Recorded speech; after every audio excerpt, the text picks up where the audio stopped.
So all those things you mentioned, leadership, character, high baseball, softball IQ, overall athleticism, size, stay eligible, they're just the five intangibles, the main intangibles. But I mean, there's so many you mentioned, division one, two, three, so many different conferences. How do you decipher players who should be in this conference or should be in this conference or whatever the case may be, division one, two, and three? And a lot of that has to do with tools. Yeah. So, unfortunately, and I'm talking athleticism, size, strength, and speed,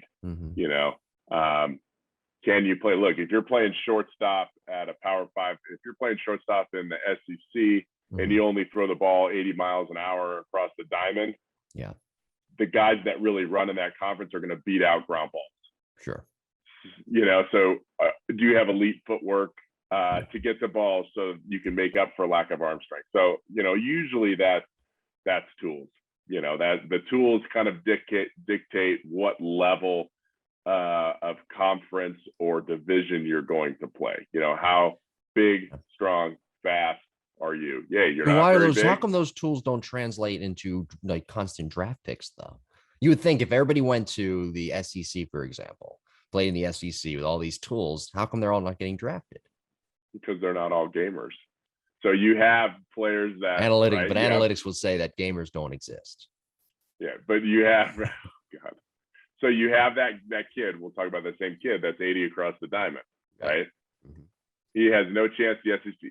Like, good Lord, maybe he would have been all conference SEC every year as a second baseman instead of a shortstop. Yeah. Right. And he's not super fast, but he hit 460. Yeah. And then in the whatever conference, the MAC conference, or the CMAC or whatever, Yeah. Where if that kid, and you know what happened? So there was a kid, for instance, that played at Southeast Missouri State, right? Mm-hmm. Same school, by the way, that Ryan Howard went to. Go ahead. Did you go to Southeast or Southwest? South, I think South. He went to what's now called Missouri State. What's now called Missouri State. That's Southwest. Oh, whoops, so my bad. Sorry. Southwest is a good one. Yeah, that's not that Southeast isn't good. So yeah, I made a mistake. Sorry, everybody. No, that's okay. No, that was a good poll with Ryan Howard. I know. And Missouri State has a beautiful complex. So they share it with like the Cubs AAA or something. It blows Mizzou's baseball. Yeah, like Iowa. Much rather go to the Iowa Cubs. They share. No, they can't share the Iowa Cubs. Maybe it's a AA.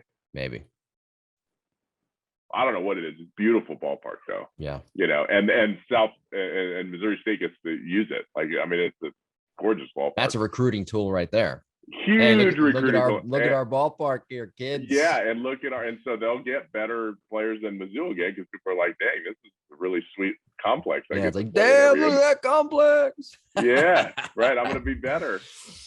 So getting back to SEMO, so they had this player that was whatever, good player. Anyway, he grad transferred to Arkansas, right? And hit like 310 at Arkansas. Mm-hmm. Why didn't he go to Arkansas in the beginning? Why didn't he go to Mizzou in the beginning? Why didn't he go to Kentucky? Why didn't he go to University of Tennessee? Yeah, because he was kind of sloppy. He was raw. He was a small first baseman that totally raked, but he was a first baseman. And he could always hit, and he went to a small school and raked there, and then he got his degree and was able to transfer to Arkansas and kick some butt there. So, again, there's a guy that's a gamer, finds barrels, gets hits, drives in runs, but isn't 6'3", 215-pound first baseman that Vanderbilt is going to go after, or Arkansas is going to go after. So those guys slip through the cracks. It doesn't mean they're not good players, but unfortunately, that's kind of the way the big conferences work, and it's hard. It's easy, right? This is a superior. I mean, you can go into a locker room and be like, "That's a superior athlete." I used to look around the locker room and be like, "Oh, that must be nice. That must be nice. Fast, strong, whatever." I mean, there's just better athletes all over the place, and you're like, I do what I can. Right? That's what you're saying. Yeah, you're going around. I was big. That must be nice. Hey, that must be nice. Oh, yeah, that must be nice. That's right. Must be nice to walk around with that. But it's just, I don't know. It's nature of the beast, right? If I get the best athletes, I remember Steve, Coach Beezer, at Mizzou, saying, what's more important, player development or recruiting? Mm.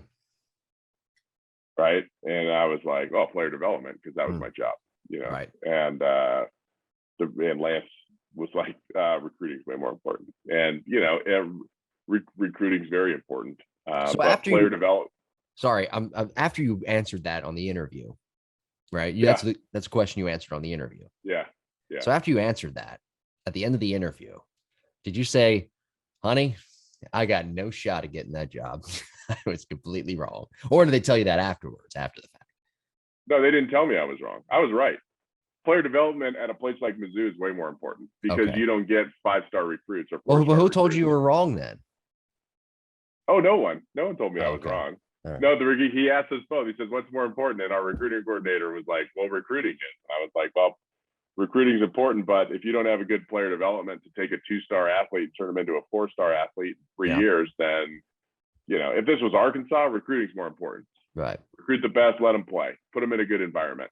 Yeah. But when you're trying to play catch up to players to schools that maybe have more scholarship money or more opportunities or better athletes, player development is more important.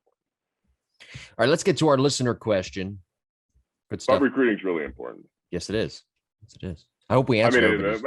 Yeah, did we touch on everything here today? I think recruiting might be more important, but to me, at that position, player development is more important. Do we touch on everything today that we needed to? Recruiting. Yeah, I mean, the big thing to be successful and to stay out of college, you're trying to get recruited, you're trying to outshine other people. Yep.